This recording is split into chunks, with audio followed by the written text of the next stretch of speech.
Thank you for tuning into Chapter 21 of Control+Alt+Delinquents. It's been a wild ride and it's almost near the end of the novel.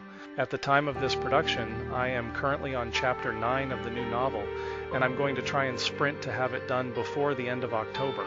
As with many plans, there are delays, and there was certainly a delay between the publication between these two chapters. I am going to do my best to stride through this and the last 3 chapters of the first novel to have the audiobook complete in the next few days. In the meantime, please like and subscribe if you've gotten this far. I plan to have many more stories out as time goes on, and I hope you enjoy listening as much as I enjoy creating. Thank you. I now present to you Chapter 21 of Control+Alt+Delinquents. Nettie arrived at Jack's house with a heavy load of equipment, the tools needed to make his EMP device directional. Her arms strained as she carried it all into his bedroom, where Jack sat hunched over his computer, lost in a sea of coursework. The room was cluttered with scattered papers and wires, as if a tornado had swept through.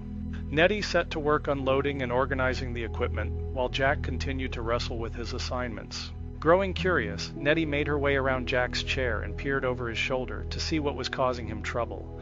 His face scrunched in frustration as he struggled with a complicated math problem. "Having problems?" Nettie asked sympathetically. "Aside from the fact that you've turned my bedroom into a disaster zone," Jack grumbled, gesturing to the mess on the floor. He then pointed to his computer screen, displaying the daunting list of 42 problems he needed to complete by tomorrow. "These math homework assignments are going to be the death of me." Nettie nodded understandingly as she scanned through his work, mentally calculating the time it would take her to complete it all. "I have an idea," she said suddenly, hands on her hips. "How about this? I'll handle your homework for you, but only if you promise to let me tutor you in the concepts so you can master them yourself next time." A sly smile crossed her face as she made her offer. Jack's eyes widened in surprise and relief. It was a tempting deal indeed. With a nod he agreed, grateful for Nettie's help and eager to focus on perfecting their experimental device together. With a wide, toothy grin spreading from ear to ear, Jack stood up from his seat and gestured grandly to where he had been sitting, as if he had just won the lottery and was pointing to $1,000,000 invisible dollars. Nettie wasted no time in getting to work, her nimble fingers flying across the keyboard with lightning speed. The mechanical keys beneath her fingertips clicked and clacked like rapid-fire popcorn as she quickly solved every math problem thrown her way. She finished before Jack had even completed the new designs to make their weapon more precise in its targeting. Kneeling beside him, Nettie steadied a piece of lead in front of the emitter as they worked together to fine-tune their creation. Jack's voice was laced with humor, but his words were serious as he warned, "Just be careful when connecting this to any power sources." His eyes scanned the complicated equipment, a frown creasing his brow. Nettie's gaze widened in understanding, and she nodded confidently to Jack. "I'll be at the school with the degaussing equipment to make sure nothing was hidden." She leaned forward slightly, as if to emphasize the importance of her role. "You know, like we planned?" Jack's smile faltered for a moment before returning. "You always make it hard for me to maintain my badass facade when I care so much about all of you." Nettie shook her head fondly. "You were never a badass," she said with a smile. "You're a loving, caring, and slightly egotistical human being with a heart of gold." She patted Jack on the back and grinned at him. Jack playfully squinted his eyes and gritted his teeth before mockingly backhanding Nettie, making slight contact with her forehead. Laughter filled the room as they continued their playful banter. "Oh, shut up and help me build this bomb, okay?" Nettie's program instantly conjured up the linkages and program classes to make her physical body giggle at the exchange. She reached forward and placed her hands on the project. Keith slowly opened his heavy eyelids, the warm sunlight streaming in through the window and dancing across his face. He shifted in bed, feeling the cool sheet slide against his skin as he rolled over to the other side. His hand reached out instinctively, expecting to feel Nettie's soft warmth next to him, but instead it came into contact with cold, empty space. Confused, the young teen sat up and looked around the room. The cot was still folded and pushed against the wall. Suddenly, a loud knock at the front door jolted Keith out of his sleepy state. The series of thuds echoed through the house, followed by frantic rings of the doorbell. Keith rubbed his eyes, trying to wake himself up as he stumbled out of bed, his bunny pajamas wrinkled from sleep. He made his way down the hallway to the front door, wondering who could be knocking so urgently. To his surprise, when he opened the door, he was met with Marissa's worried face. The door creaked open, revealing a scared and frantic-looking Marissa. Her eyes were wide with fear, and her hair was disheveled, as if she had been running for a long time. Nettie's progress in helping the girl who had broken his skateboard and beat him up was obvious, as Marissa clung on like a lifeline. Without hesitation, she pushed past Keith and into the safety of his home. As they entered, a rock flew over their heads and landed in the living room with a loud thud. Keith quickly closed the door as something else hit it from the outside with such force that he could feel the impact through his arm. He feared that the door may be dented from the strong blows. Relieved to have made it inside, Marissa let out a sigh and hugged Keith tightly, her grip tightening on his bunny pajamas. As she pulled away, he couldn't help but notice the bruise on her face and arms, indicating that she had been in some kind of physical altercation. Keith wanted to demand answers and ask what had happened, but all that came out was a startled, "What happened?" Marissa's t-shirt and jeans were stained with grass, and her hands and face were smudged with dirt. She frantically tried to explain, talking so quickly that her words tumbled over each other incoherently. Keith was initially concerned, but then he realized that this was the first time Marissa had been on the receiving end of bullying. A sense of calm washed over him as he remembered Nettie's advice to help Marissa transition from being a bully to being a girl worth saving. Despite his own personal judgments, he knew what Nettie would do and reached out to Marissa. "Marissa, it's okay now." He embraced her tightly, pulling off his bunny hoodie briefly to wrap her in a hug. Marissa began to break down in his arms, sobbing and shivering. "I've got you, you crazy bully. I've got you." His words were filled with both comfort and understanding as he held her close. Marissa's sobs echoed through the room, her shoulders shaking as tears streamed down her face. Keith pulled her into a hug, his arms wrapping around her tightly as he tried to comfort her. "You called me a what?" Marissa managed to choke out between sobs, her voice filled with confusion and hurt. "A mean little bully," Keith replied with a sigh, his grip on her tightening as he shook her gently. "My arch nemesis and skateboard killer from hell." He couldn't help but chuckle at the absurdity of it all. "But Nettie told me to forgive you, so I forgive you." Marissa's sobs turned into gasps of surprise as she processed Keith's words. "What have I done?" she asked, her voice trembling. "I don't know," Keith admitted. "But I do know that forgiving each other will make us feel better." With a determined look in his eye, he reached for the vodka bottle that sat on the kitchen counter. "Here," he said, pouring a shot for both of them. "Let's toast to forgiveness." As they clinked their glasses together and downed their drinks, Marissa's eyes widened in shock. This is water," she exclaimed, disbelief written all over her face. Keith just smiled and nodded, happy to see a glimmer of joy return to Marissa's tear-stained face. A small smile tugged at the corners of Keith's lips as he watched Marissa come to the realization that she wasn't going to get drunk. He could see her shoulders relax and her eyes soften, a sign that some of her pent-up tension was finally released. "Okay, that's the only payback I'll give you," Keith said with a chuckle. "We're even now." He opened the fridge and took out a can of Mountain Splash, sliding it over to her before cracking open his own drink. "She told me how you felt guilty for beating me up, destroying my skateboard, so consider that me getting even with you and now we're friends." Marissa wiped away a few stray tears and sniffled, still not quite believing this turn of events. "That's really all it takes?" she asked in disbelief. Keith let his gaze drift to the top left corner of the room, lost in thought for a moment before returning his attention back to her and nodding. "Yep, that'll do it," he confirmed. Taking another sip of his soda, he pulled out a stool from under the kitchen counter and gestured for Marissa to sit down next to him. She joined him on the stool, popping open her drink with shaky hands.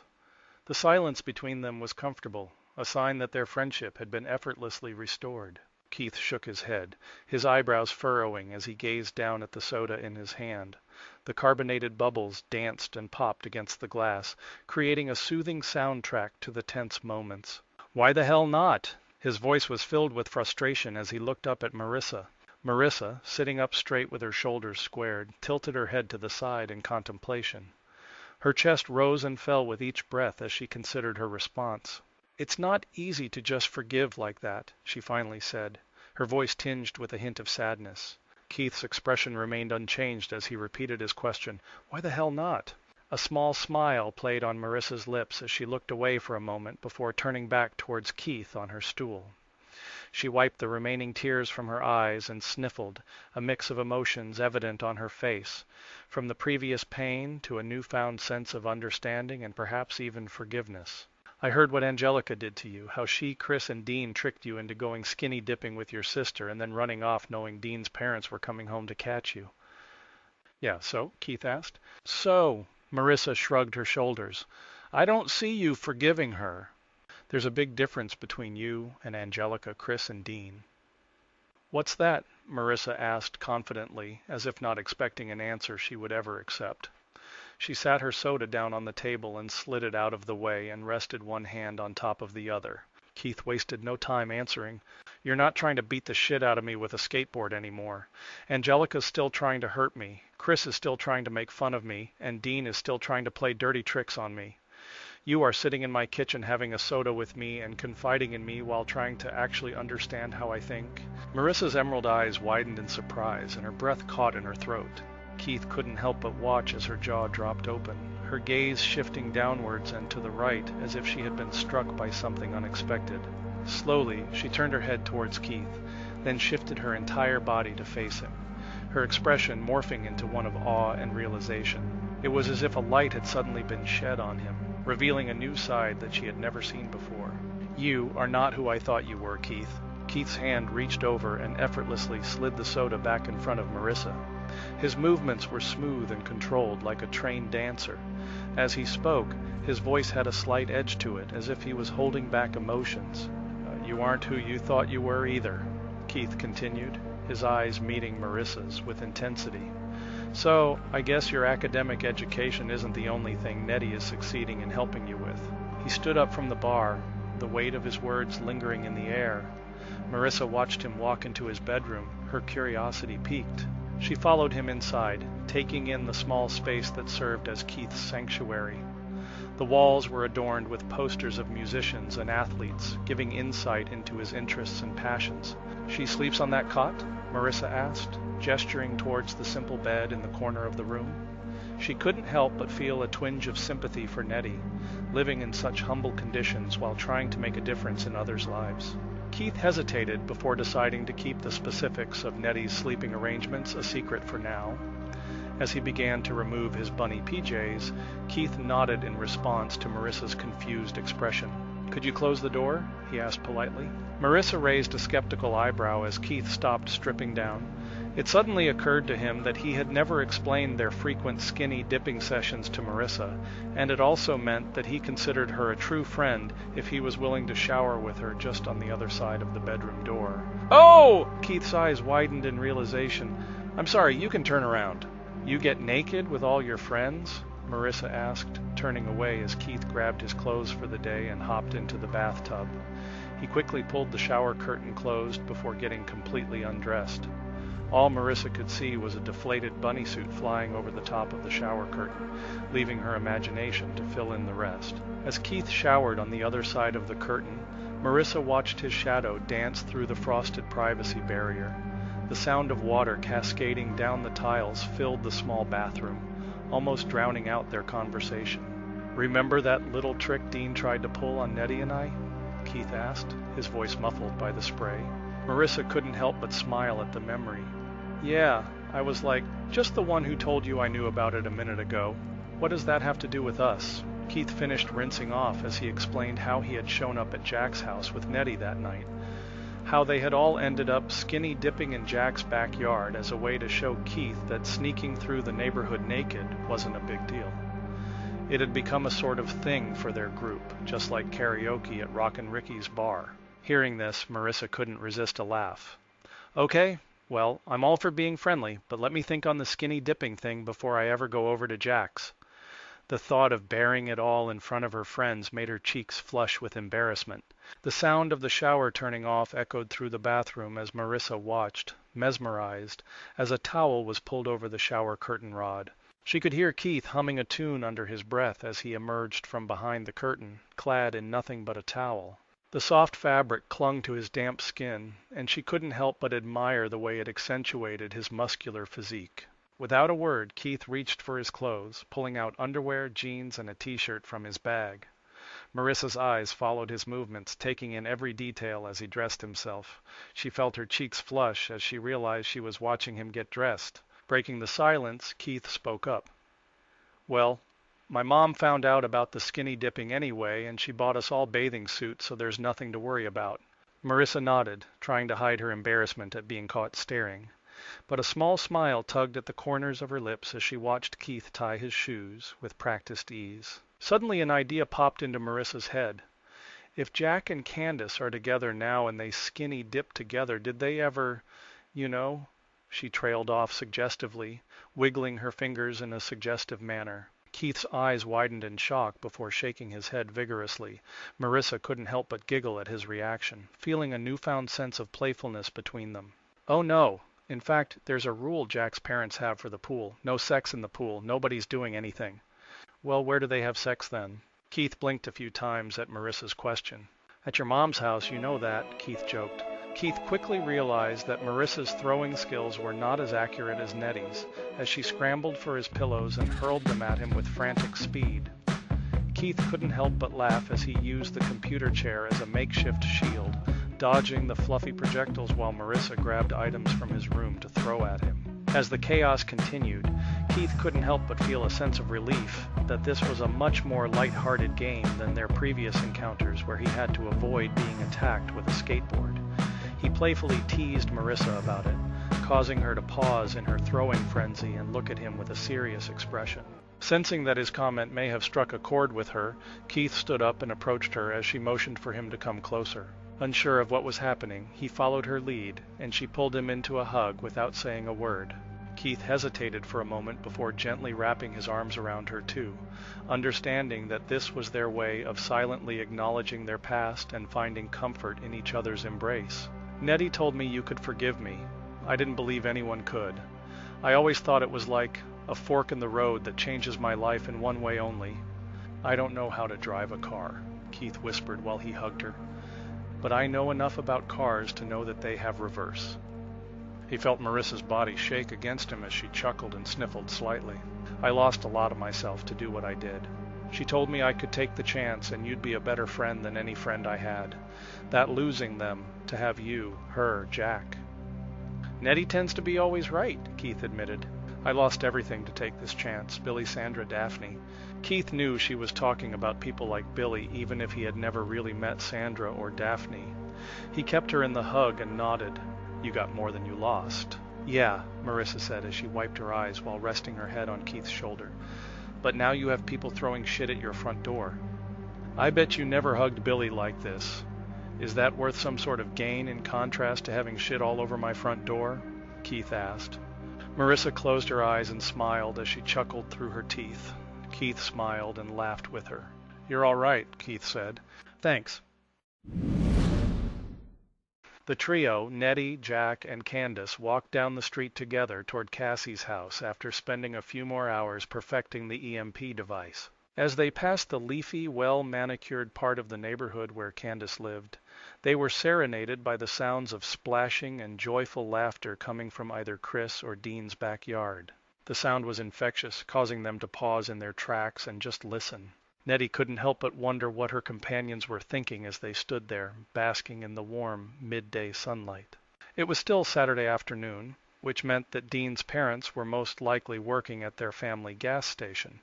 That also meant that it was probably Dean's house where the jubilant noises were originating from.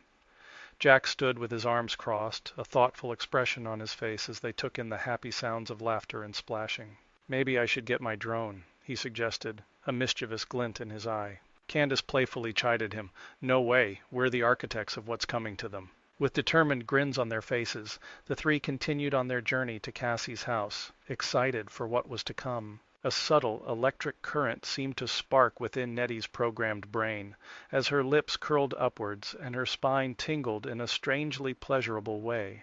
Her eyes squinted slightly as she shook her head, responding to the simulated sensation triggered by Jack and Candace's playful banter. Nettie began to walk, knowing that her two friends would follow suit. No longer interested in eavesdropping on Angelica and her boyfriend's revelry, they deliberately tuned out the distant sounds of their carefree laughter. After all, they knew exactly what Jack's drone would capture if it flew over the fence. 3 naked teenagers, unchaperoned, and likely engaging in more than just innocent skinny dipping. Unlike Nettie's group, Angelica's had no boundaries or limitations. As if reading her thoughts, Candace piped up as they strolled along.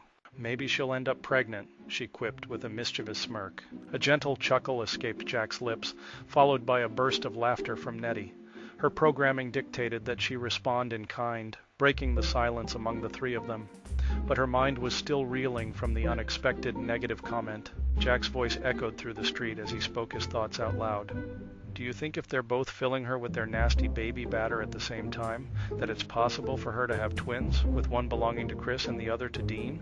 Candace's booming laugh filled the air, adding to the already chaotic atmosphere. Nettie maintained her polite smile, but raised an eyebrow at their crude conversation. Despite their dark and disturbing questions, Nettie remained composed and offered them a chance to retract their words. "Would you like an answer to that?" she asked with a hint of amusement in her tone. As they walked, Nettie suddenly halted, causing Jack and Candace to also stop and give her curious looks. "Are you serious? Can that really happen?" Candace asked in disbelief. Nettie nodded. "It's called heteropaternal superfecundation." "Hetero... what super? Freaking what?" Candace exclaimed, trying to wrap her head around the unfamiliar term. "Close enough," Nettie joked, earning a small smile from Jack. "Whoa," Jack exclaimed, clearly shocked by the revelation. Nettie nodded as they strolled past the main entrance to their neighborhood, with the local school standing proudly across the street. "It occurs when a woman releases multiple eggs during her ovulation period, and those eggs are fertilized by 2 different people's sperm within a short time frame," Nettie explained. "But for this to happen, the woman would have to engage in sexual activity with 2 or more partners within the same..." She trailed off as a piercing cry broke through the air, interrupting her explanation. It sounded like a young boy in distress, coming from somewhere nearby. The group halted their walk towards Nettie's place and turned to face the main neighborhood. Across the street, they could see the familiar tennis courts that belonged to their high school. They watched as Billy, the infamous neighborhood bully, stood by a tennis ball machine and relentlessly fired high-speed balls at a slender young boy trapped in the fenced play area. Candace gasped, and her hands flew to cover her mouth as she recognized the victim. "Oh my God, that's Kyle!" Her eyes glistened with tears as she took in the scene before them. Anger simmered within Jack as he clenched his fists. "That son of a bitch," he growled. Nettie, known for her peaceful ways, glared towards the tennis court. "No," she said firmly, "not this time." With determined gazes, Nettie, Jack, and Candace began sprinting through traffic towards the tennis courts. The screeching of tires and honking cars filled their ears as they weaved through the busy street. Billy looked up from his tormenting as the commotion drew near. His smug expression quickly turned excitement as he saw them rushing to try and help Kyle. Hey, come to watch the retard, he's got some balls," Billy chuckled. "Hey, I hear you boys are having fun with Marissa now that she's screwing you guys.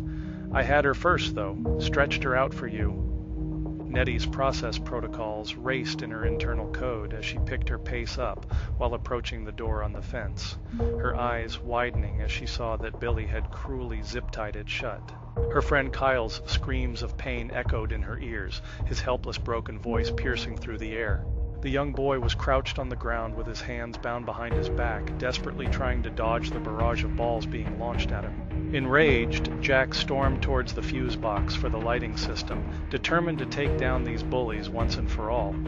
His backpack fell off his shoulders as he ripped off the zipper from his jacket, revealing a pencil tucked into the sleeve. Meanwhile, Nettie began climbing the 15-foot-tall chain-link fence with slow but steady precision, but their tormentors weren't done yet. "Don't fall, bitch! Ha ha ha!" Billy taunted as he strolled over to the ball launcher, taking aim at poor Kyle once again. With each sickening thwack of a ball against his body, Kyle's screams only grew louder and more desperate. Nettie gritted her teeth and climbed faster, determined to reach her friend and put an end to this cruel game. Candace's eyes widened in disbelief as she watched Jack deftly manipulate the broken zipper and pencil, creating a makeshift tool. She couldn't believe he was actually trying to short the fuse box with it. Before she could protest, there was a sudden burst of white-hot light and loud bang as the electrical box erupted in flame. The smell of ozone filled the air as the lights in the football field flickered and popped. Reacting quickly, Candace tackled Jack to the ground, shielding him from any potential danger. As they crouched on the ground, Nettie dropped down on the other side of the fence and swiftly took down Billy, freeing a knife from his pants. In a matter of seconds, she had used it to cut through the zip ties binding Kyle to the chain links. The chaos continued as Jack and Candace rushed in to help Kyle while Nettie handed Jack the knife to finish freeing him.